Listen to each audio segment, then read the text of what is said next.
بسم اللہ الرحمن الرحیم۔ السلام علیکم۔ یہ کتاب آپ کے لیے کاشانِ بصیرت کے یوٹیوب چینل کی جانب سے ریکارڈ کی جا رہی ہے۔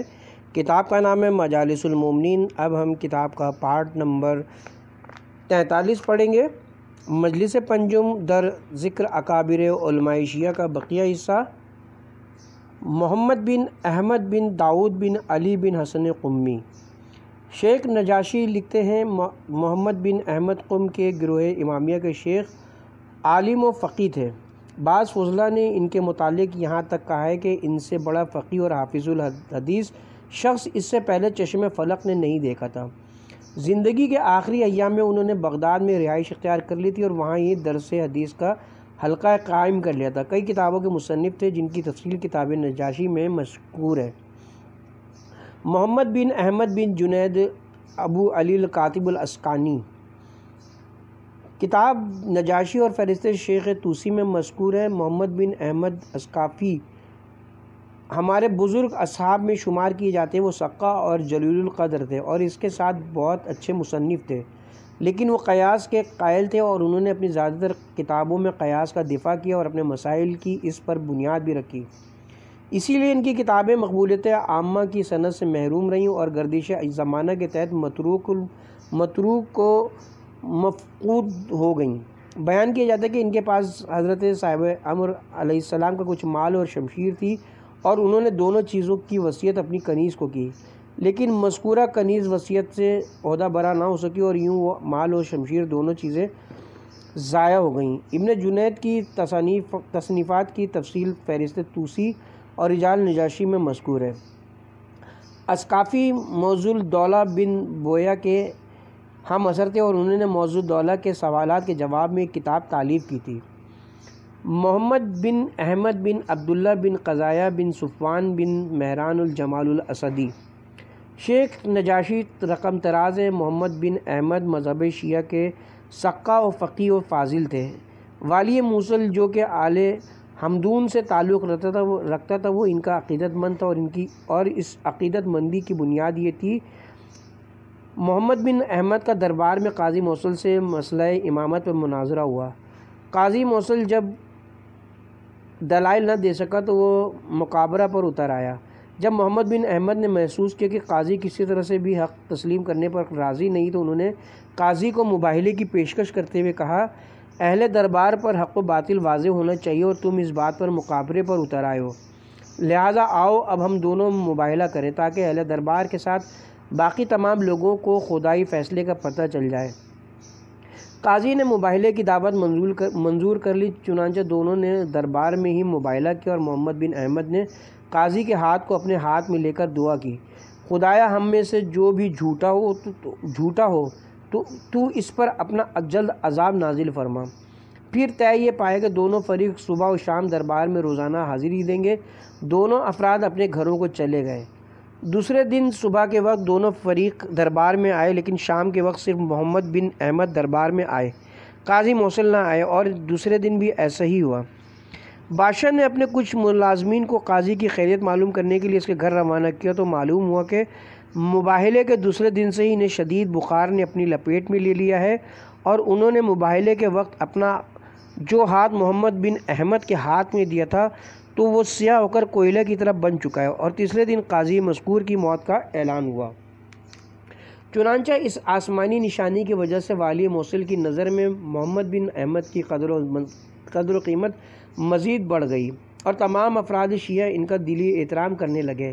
واضح ہے کہ اللہ تعالیٰ نے مباہلے کو حق و باطل کی پہچان قرار دی اور حضرت رسالت مآب صلی اللہ علیہ وسلم نے حضرت رسالت مآب صلی اللہ علیہ وسلم اپنے ساتھ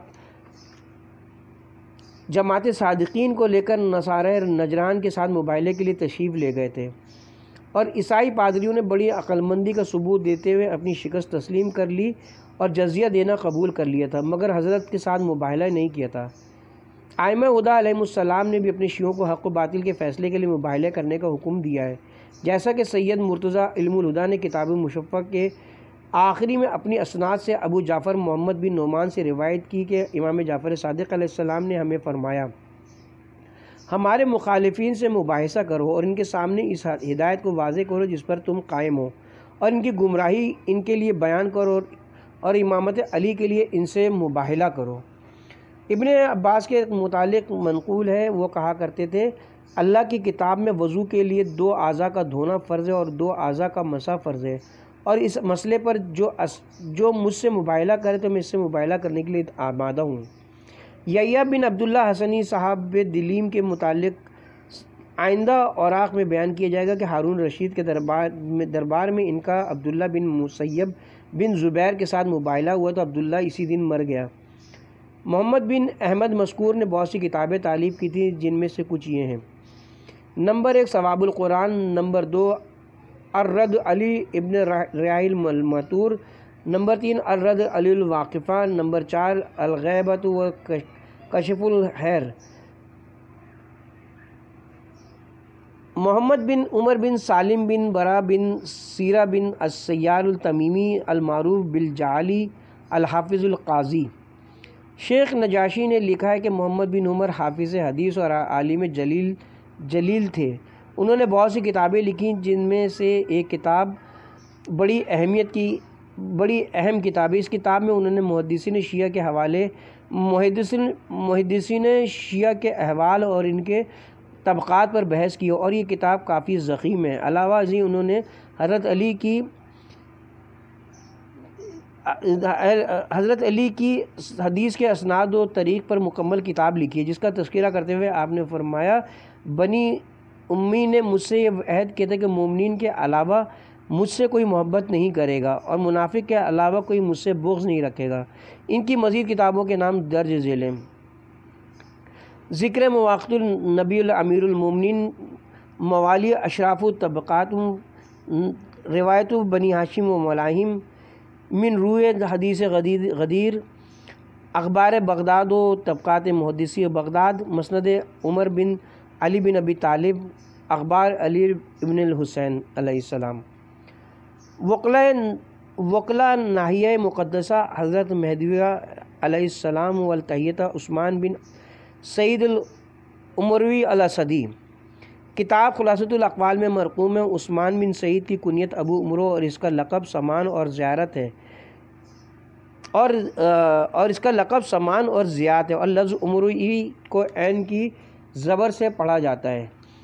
سمانی نے کتاب الانصاب میں لکھا ہے چنانچہ عثمان بن سعید عمرو بن حریث سے سیرنی کی نسل میں سے تھے اور اسی کی نسبت سے عمروی کہلاتے تھے، اور عمرو بن حریث بنی اسد سے تعلق رکھتے تھے، اسی لیے عثمان بھی اسدی تھے۔ بہرحال ان کا شجرہ نسب خواہ کہیں بھی جا کر ملے وہ ذلیل القدر اور سقہ تھے۔ امام محمد تقی علیہ السلام کے اصحاب میں سے تھے، اور ابھی وہ 11 سالہ لڑکے ہی تھے کہ اہل بیت کے خانہ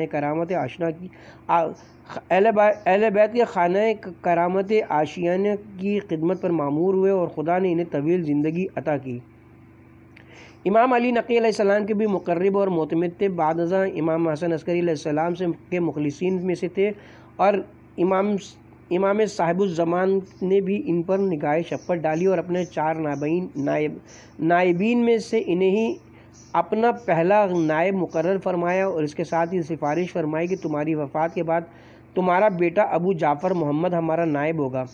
اب ہمارا رابطہ اپنے شیعوں سے اسی واسطے سے ہوگا۔ چنانچہ ان کی وفات کے بعد ان کے فرزند محمد بن عثمان عہدہ نیابت پر فائز ہوئے اور مسلسل 50 سال تک خدمت نیابت سر انجام دیتے رہے۔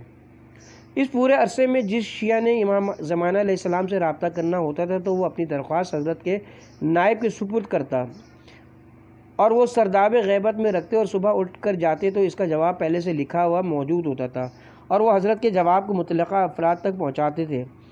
اور جب ماہ جمادی الاول 305 ہجری میں وہ بیمار ہوئے اور ان کی طبیعت زیادہ ناساز ہونے لگی تو بزرگ شیعہ ان کے پاس آئے، جن میں علی بن حمام، ابو عبداللہ بن محمد کاتب، ابو عبداللہ باختانی، ابو سہل اسماعیل بن علی نوبختی اور ابو عبداللہ بن الخونہ جیسی ممتاز شخصیات شامل تھیں۔ انہوں نے محمد بن عثمان سے پوچھا کہ اگر آپ کی رحلت ہو جائے تو پھر امام زمانہ علیہ السلام کی طرف سے نامزد جانشین کون ہوگا؟ انہوں نے کہا میرے بعد ابو القاسم حسین بن روح بن ابی بخت نوبختی میرے قائم مقام اور حضرت صاحب الامر کہ وکیل و سقہ اور امین ہوں گے، اور وہی تمہارے اور حضرت کے درمیان واسطہ ہوں گے۔ میرے بعد تم ان کی طرف رجوع کرنا اور اپنے مسائل و مہمات کے لیے ان پر اعتماد کرنا۔ مجھے میرے آقا و مولا کی طرف سے یہی پیغام پہنچا ہے جو میں نے تم تک پہنچا دیا ہے۔ چنانچہ ان کی وفات کے بعد حضرت حسین بن روح حضرت کے جانشین مقرر ہوئے، اور جب شعبان 326 ہجری میں ان کی وفات ہوئی تھی، انہوں نے ابو الحسن علی بن محمد الثمری کی وکالت اور نیابت کا اعلان کیا۔ اور جب علی بن محمد الثمری کی وفات کا وقت ہوا تو ممتاز شیعہ شخصیات ان کے پاس گئیں اور ان سے کہا، اگر خدا نخواستہ آپ کی بھی رحلت ہو جائے تو امام زمانہ کی طرف سے سفیر و امین کون ہوگا؟ انہوں نے امام زمانہ علیہ السلام کی اس توقیع مبارک کی طرف اشارہ کر کے کہا کہ یہ امام علیہ السلام کا خط ہے، اسے پڑھ لو۔ حاضرین نے خط کو کھولا تو اس میں یہ عبارت درج تھی، علی بن محمد ثمری، اللہ تیرے غم کی وجہ سے تیرے ایمانی بھائیوں کو اجر عظیم عطا فرمائے۔ تو 6 دن کے اندر کوچ کرنے والا ہے، اپنے معاملات کو جمع کر لے اور اپنی جانشینی کے لیے کسی کو وصیت نہ کرنا۔ اب مکمل غیبت شروع ہو چکی ہے، اب جب اللہ تعالیٰ کا حکم ہوگا تو ہمارا ظہور ہوگا، اور ہمارا ظہور ایک طویل مدت اور دلوں کی سختی اور زمین کے ظلم و جور سے بھر جانے کے بعد ہوگا، اور ہمارے شیعوں میں سے جو کوئی سفیانی کے خروج اور چنگھاڑ سے قبل ہمارے مشاہدے کا دعویٰ کرے تو وہ جھوٹا اور اختراع پرداز ہوگا، اور بلند و برتر خدا کے علاوہ کوئی قوت و طاقت نہیں ہے۔ حاضرین نے حضرت کی توقیع مبارک کو نقل کیا اور علی بن محمد ثمری کے پاس سے اٹھ کر چلے گئے، اور اس واقعے کے ٹھیک 6 دن آئے تو حضرت ثمری پر حالت نظر طاری تھی۔ حاضرین میں سے ایک شخص جسے حضرت کی توقیع مبارک کا علم نہیں تھا، اس نے ان سے پوچھا، آپ کے بعد وکیل کون ہوگا؟ علی بن محمد ثمری نے نحیف آواز میں جواب دیا، یہ سب خدا کے اپنے کام ہیں، وہ اسے پورا کرے گا۔ علی بن محمد ثمری کی زبان سے جاری ہونے والا یہ آخری جملہ تھا، اس کے بعد ان کی روح قفس عنصری سے پرواز کر گئی۔ امام زمانہ کے آخری نائب کی وفات 15 شعبان سن 328 ہجری کو ہوئی، اور ان کی وفات کے ساتھ ہی غیبت صغریٰ کا دور مکمل ہو گیا اور غیبت کبریٰ کا زمانہ شروع ہو گیا۔ غیبت صغریٰ کا کل عرصہ 73 برس پر محیط رہا۔ اس کا آغاز حضرت امام زمانہ علیہ السلام کی ولادت باسعادت سے ہو، اور حضرت کی ولادت سن 255 ہجری میں نیمہ شعبان کو ہوئی، اور حضرت کے آخری نائب کی وفات نیمہ شعبان سن 328 ہجری کو ہوئی، اور یوں یہ سارا عرصہ 73 برس تک قائم رہا، جس میں حضرت کے اپنے نامزد جانشین سفارت کے فرائض سر انجام دیتے رہے، اور حضرت کے چاروں جانشین حضرات کے ہاتھ سے اللہ نے معجزات ظاہر کیے، ورنہ ان کی بات کوئی ماننے پر کبھی بھی آمادہ نہ ہوتا۔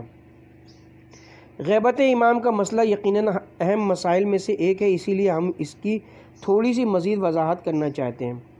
معلوم ہونا چاہیے کہ امام زمانہ کی غیبت کے 2 عرصے، غیبت صغریٰ معتمد عباسی کے دور میں ہوئی، اور حضرت کی غیبت کبریٰ علی بن محمد ثمری کی وفات کے ساتھ سن 328 ہجری میں واقع ہوئی، اور اس وقت راضی بن مقتدر عباسی کی حکومت تھی۔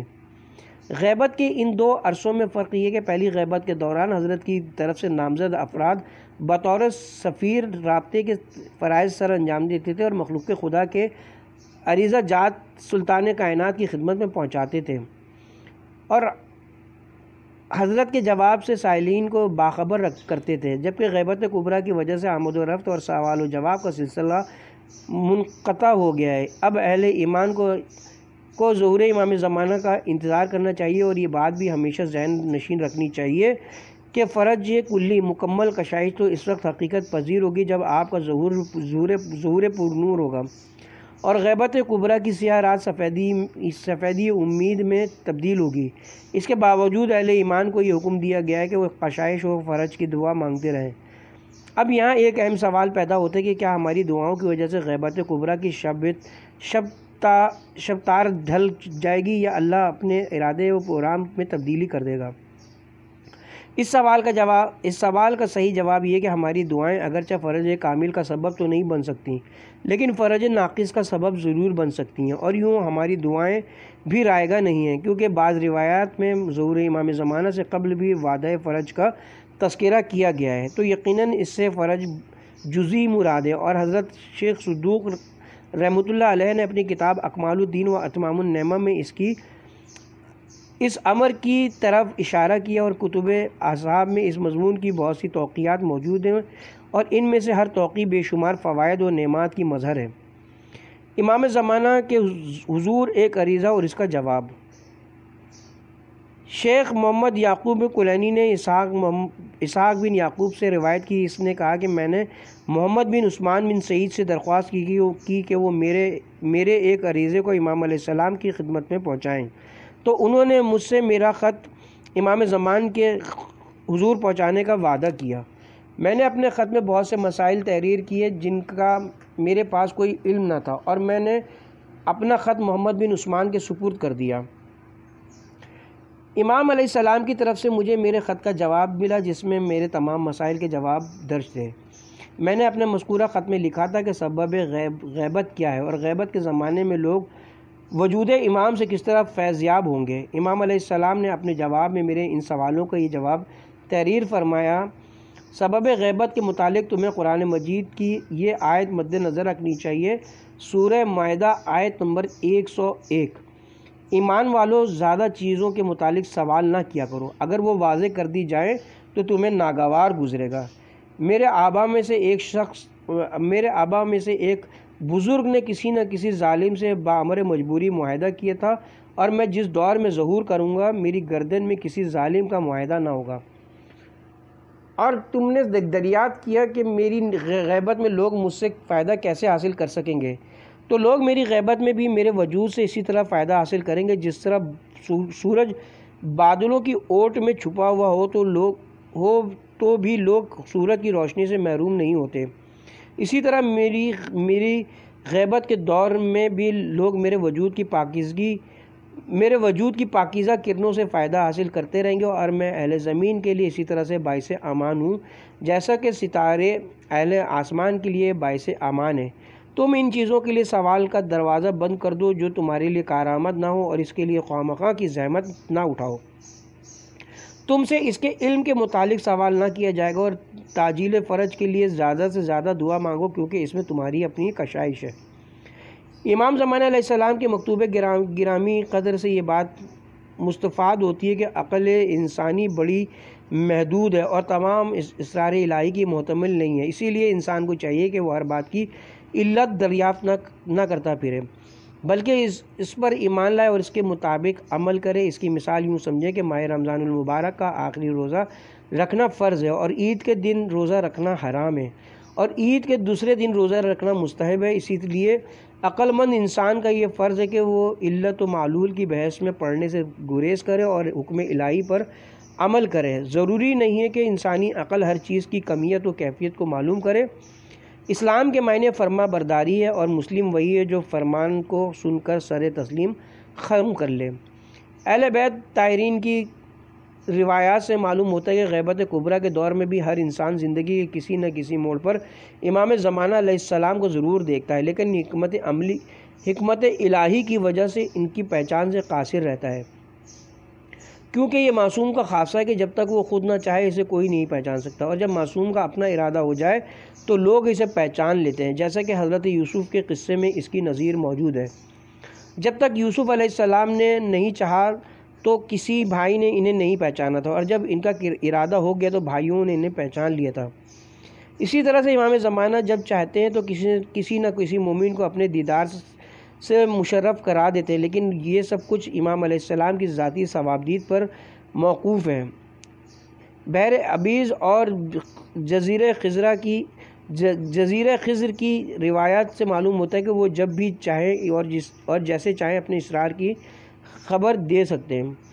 حضرت شیخ صدوق علیہ رحمہ امام زمانہ کی دعا سے پیدا ہوئے تھے، انہوں نے اپنے ولی نعمت کا حق ادا کرنے کے لیے کمال الدین و اتمام النعمہ جیسی عظیم کتاب تصنیف فرمائی، جس میں انہوں نے غیبت کے علل و اسباب پر بحث کی اور امام زمانہ علیہ السلام کی دیگر خصوصیات کو بیان کیا۔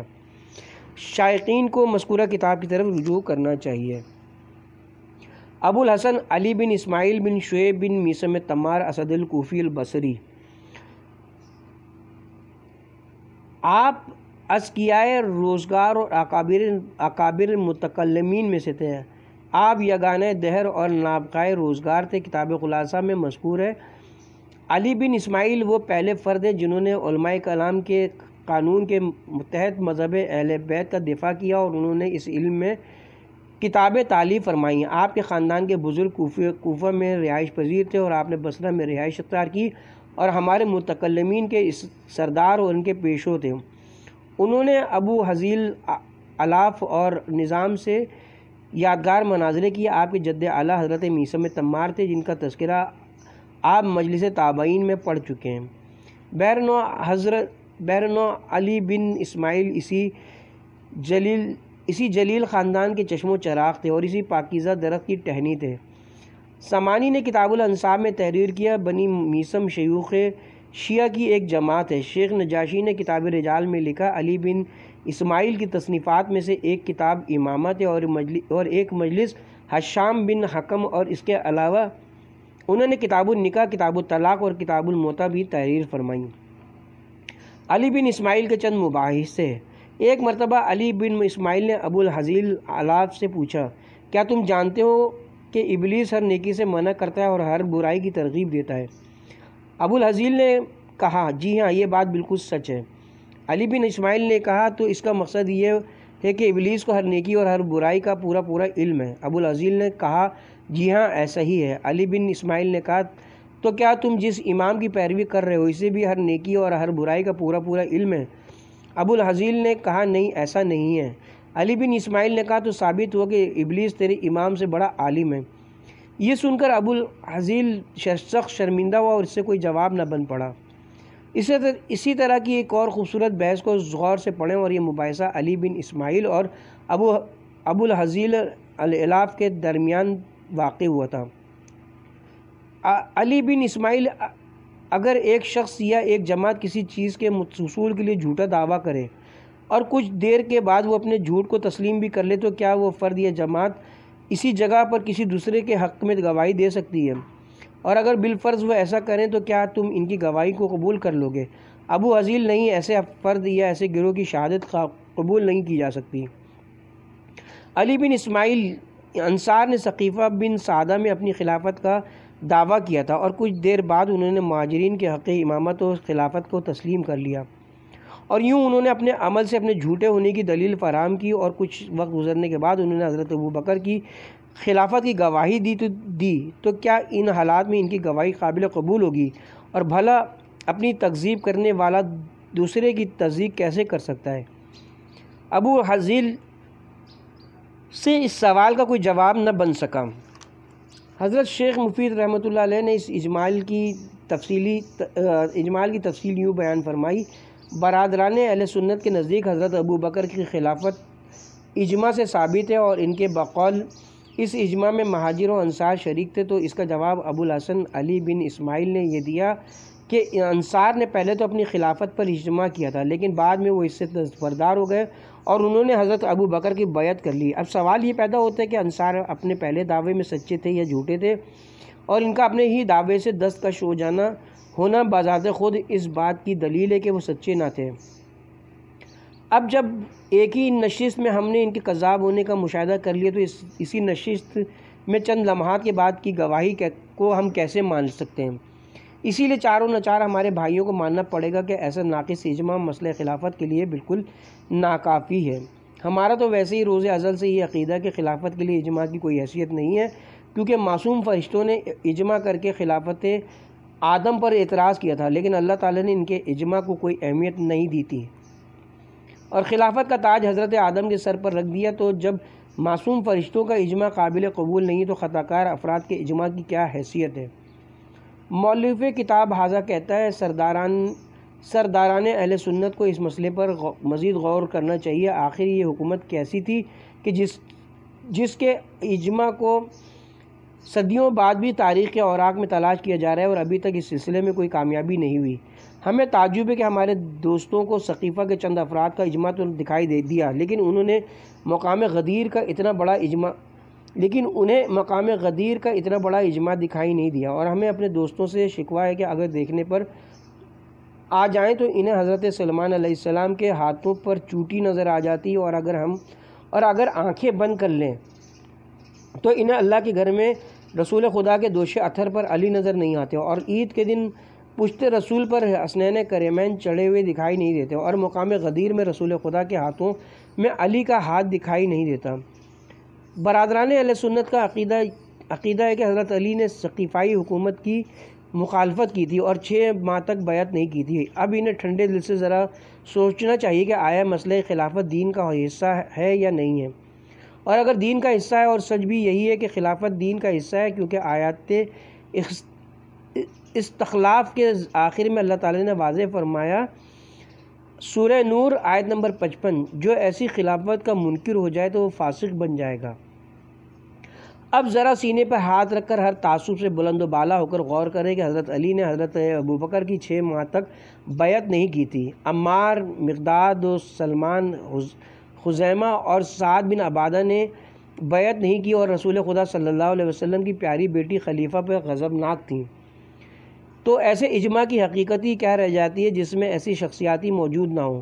علاوہ ازیں جب مسئلہ خلافت کا تعلق دین سے ہے، اور اللہ نے بھی فرمایا کہ ہمارے بنائے ہوئے خلیفہ کا منکر فاسق ہوتا ہے، تو کیا کسی مسلمان میں یہ جرت ہے کہ وہ حضرت علی و زہرا علیہم السلام اور عمار، مقداد، سلمان، خزیمہ پر فسق کا فتویٰ لگائے؟ اگر ان پر فسق کا فتویٰ نہیں لگ سکتا تو ماننا پڑے گا کہ وہ دین والی اور آیت قرآن کے سائے میں بننے والی خلافت نہ تھی۔ اب خدا نخواستہ کوئی شخص یہ کہے کہ علی فرد واحد ہے، اگر وہ شامل نہ بھی ہوں تو بھی کوئی فرق نہیں پڑے گا۔ اس کے جواب میں ہم یہ کہیں گے کہ اکیلا علی پوری امت اسلامیہ سے زیادہ وزنی ہے۔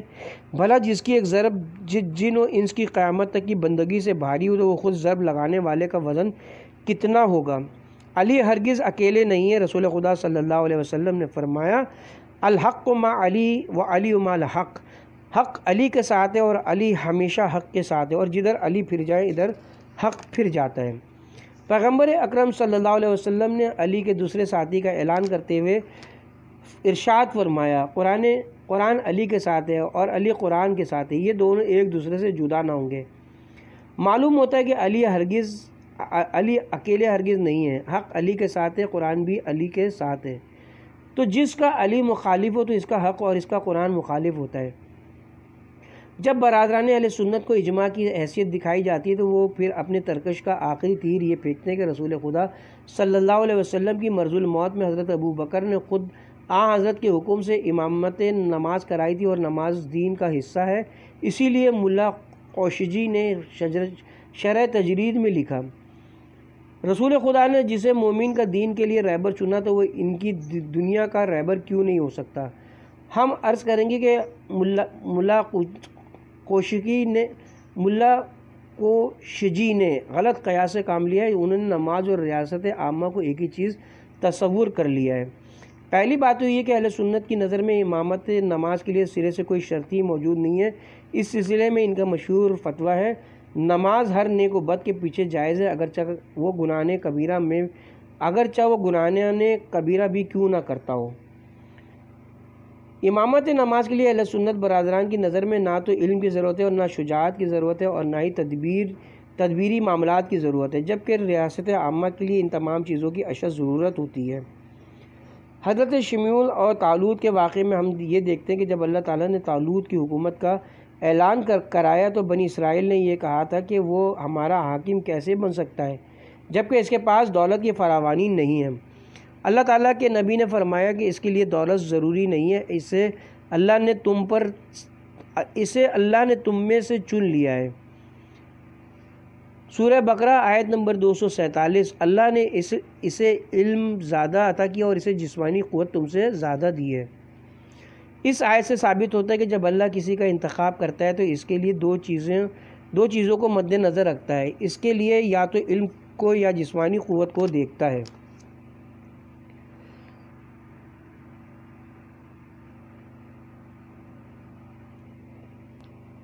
تو پھر آئیے امت اسلامیہ میں دیکھیں کہ مذکورہ دونوں صفات کی شخصیت میں پائی جاتی ہیں۔ دوسرے لوگوں کا تو ہمیں پتہ نہیں، البتہ حضرت علی کے متعلق جانتے ہیں۔ اگر انہیں شجاعت و جسمانی قوت میں دیکھنا ہو تو میدان جنگ میں لا فتح الا علی دکھائی دیتے ہیں، اور اگر انہیں علم میں دیکھنا ہو تو پھر انا مدینۃ العلم و علی و بابوہا دکھائی دیتے ہیں۔ آمدم برسر مطلب، حضرت ابو بکر کی امامت نماز کی خوشی بھی رسول خدا نے پوری نہ ہونے دی تھی، کیونکہ بی بی عائشہ فرماتی ہیں جب میرے بابا نے نماز شروع کی تو رسول خدا کی طبیعت تھوڑی سی سنبھل گئی اور پوچھا کون نماز پڑھا رہا ہے؟ ہم نے کہا ابو بکر نماز پڑھا رہے ہیں۔ پھر رسول خدا نے حضرت عباس اور حضرت علی کے کندھوں کا سہارا لیا اور آپ کے قدم زمین پر خط کھینچ رہے تھے۔ آپ اس حالت میں مسجد تشریف لائے اور مصلی پر چلے گئے۔ حضرت ابو بکر کو پیچھے ہٹنا پڑا اور حبیب خدا نے نماز پڑھائی۔ لے دے کہ ہمارے بھائیوں کے پاس یہی امامت نماز کی دلیل تھی، مگر وہ بھی ادھوری کی ادھوری۔ اس کے ساتھ ہی یہاں پہ پارٹ نمبر 43 کا اختتام کرتے ہیں۔